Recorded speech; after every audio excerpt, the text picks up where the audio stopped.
Hey everyone, आज से हम स्टार्ट कर रहे हैं सेल बायोलॉजी। ये CSIR नेट लाइफ साइंस के लिए बहुत इंपॉर्टेंट यूनिट है। अगर सेल बायोलॉजी स्ट्रांग हो गई तो molecular biology, developmental biology, immunology और फिजियोलॉजी भी बहुत इजी लगने लगेंगे। इसलिए हम इस यूनिट को बिल्कुल बेसिक से लेकर CSIR पार्ट C तक लेकर जाएंगे। क्या आपको पता है लाइफ की सबसे छोटी लिविंग यूनिट क्या है? कोई टिश्यू नहीं, कोई ऑर्गन भी नहीं, आंसर है सेल। इसीलिए सेल को बोलते हैं structure and functional unit of life. सोचो, एक सिटी है, सिटी में बिल्डिंग्स हैं, बिल्डिंग्स में रूम्स, रूम्स में फर्नीचर। बिल्कुल वैसे ही बॉडी में ऑर्गन, ऑर्गन टिश्यू, टिश्यू से सेल और सेल से ऑर्गेनल, यानी हर लिविंग ऑर्गेनिज्म की फाउंडेशन सेल है। सबसे पहले समझते हैं सेल की डिस्कवरी कैसे हुई।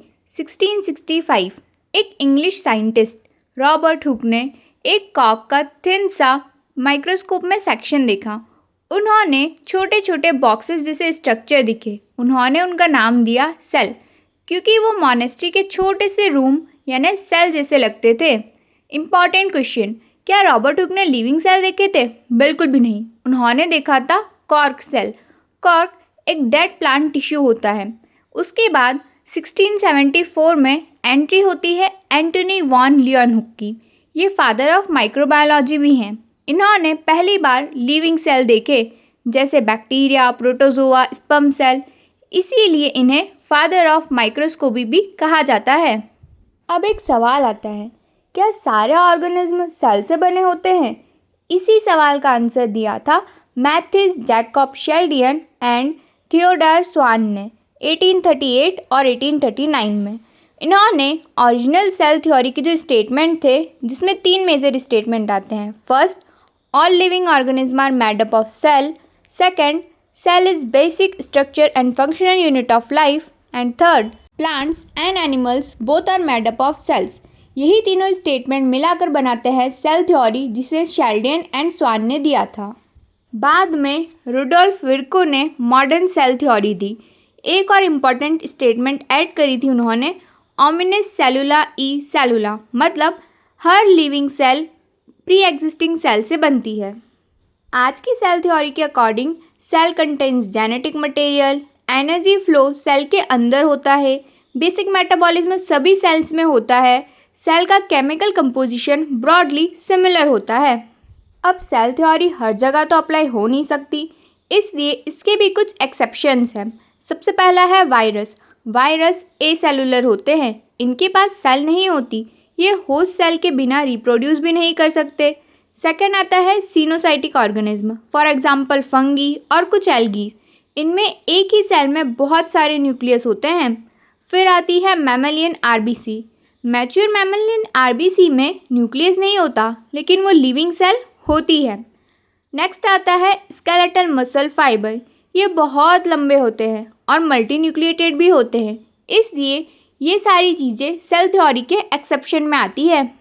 अब आते हैं नेक्स्ट क्वेश्चन पर, सेल कितने मेजर टाइप्स की होती है? तो 2, prokaryotic cell and eukaryotic cell. Prokaryotic cell में ट्रू न्यूक्लियस एब्सेंट होता है, मेम्ब्रेन बाउंड ऑर्गेनेल्स एब्सेंट होते हैं, डीएनए सर्कुलर होता है, 70S राइबोसोम प्रेजेंट होता है और इनकी साइज छोटी होती है। For example bacteria, archaea and then eukaryotic cell. इसमें ट्रू न्यूक्लियस प्रेजेंट होता है, मेम्ब्रेन बाउंड ऑर्गेनेल्स भी होते हैं, डीएनए लीनियर होता है, 80S राइबोसोम्स प्रेजेंट होते हैं और इनकी साइज बड़ी होती है। For example plants, animals, fungi, protist. ये कंपैरिजन बार बार एग्जाम्स में पूछा जाता है। अब देखते हैं इवोल्यूशन में सबसे पहले कौन सी सेल इवॉल्व हुई थी? प्रोकैरियोट्स, क्योंकि अर्थ के इनिशियल कंडीशंस सिंपल थे। बाद में कॉम्प्लेक्स सेल्स इवॉल्व हुई, यानी कि यूकैरियोट्स बाद में इवॉल्व हुए थे। मॉडर्न क्लासिफिकेशन के अकॉर्डिंग लाइफ को 3 डोमेन्स में डिवाइड किया गया है, बैक्टीरिया, आर्किया एंड यूकैरिया। इसे ही हम कहते हैं 3 डोमेन सिस्टम। आर्किया बैक्टीरिया जैसे दिखते हैं, लेकिन जेनेटिकली यूकैरियोट से ज़्यादा क्लोज होते हैं। अब आते हैं एक इंटरेस्टिंग क्वेश्चन पर, माइटोकॉन्ड्रिया और क्लोरोप्लास्ट के पास अपना डीएनए क्यों होता है? यहीं आती है एंडोसिम्बायोटिक थ्योरी। थ्योरी के अकॉर्डिंग एक एंशिएंट यूकेरियोटिक सेल ने कुछ बैक्टीरिया को इनगल्फ किया, उन्हें डाइजेस्ट नहीं किया, दोनों एक साथ रहने लगे और धीरे धीरे वही बैक्टीरिया माइटोकॉन्ड्रिया और क्लोरोप्लास्ट बन गए। ये कॉन्सेप्ट बहुत हाई यील्ड है, इसे हम आगे की वीडियोस में समझेंगे। अभी के लिए बस ये शॉर्ट कॉन्सेप्ट समझ लो। अब आते हैं नेक्स्ट कॉन्सेप्ट पर। सोचो, अगर तुम्हारे घर की कोई बाउंड्री ही ना हो, कोई भी अंदर आ सकता है, कोई भी बाहर जा सकता है, क्या तुम्हारा घर सेफ रहेगा? बिल्कुल भी नहीं। सेल के साथ भी एग्जैक्टली यही बात है। सेल को भी एक इंटेलिजेंट बाउंड्री चाहिए। इसी बाउंड्री को बोलते हैं प्लाज्मा मेम्ब्रेन। प्लाज्मा मेम्ब्रेन एक सिलेक्टिवली परमिएबल मेम्ब्रेन है जो सेल को एक्सटर्नल एनवायरनमेंट से सेपरेट करती है और सब्सटेंसेस के मूवमेंट को रेगुलेट करती है।